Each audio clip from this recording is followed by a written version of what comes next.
What the hell's this?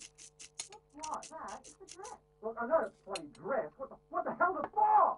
You think I'm just going to let you out of here wearing that? What are you, idiot? You're wrapping it. I'm an idiot, am I? What's going on? You think I don't know what you're up to? What do you mean? Stop it.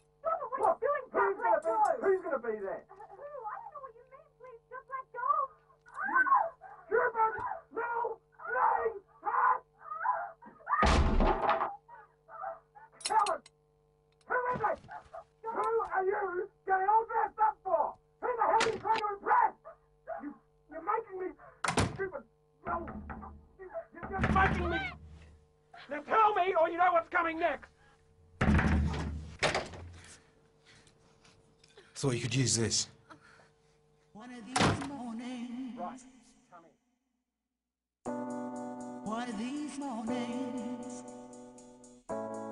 It won't be very long. They will look for me, and I'll be gone.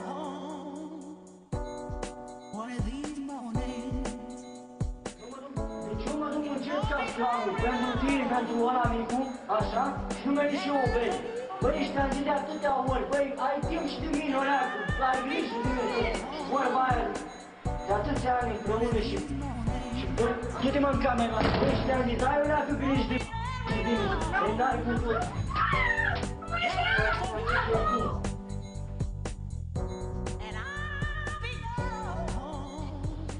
Întuneric. Urcă scările și încuiat. Pa! Sparge ușa dintr-o lovitură. Aruncă geanta. Pa! Aude ceva în spate. Pa! O vede. Direct în față. Liniște totală. El apare din bezdă și... Cade peste masă, ciocuri, peste tot. One of these mornings, it won't be very long. They will look for me, and I'll be gone. One of these mornings, it won't be very long. They will look for me, and I'll be gone. One of these mornings, it won't be very long. They will look for me, and I'll be gone. One of these mornings, it won't be very long. They will look for me,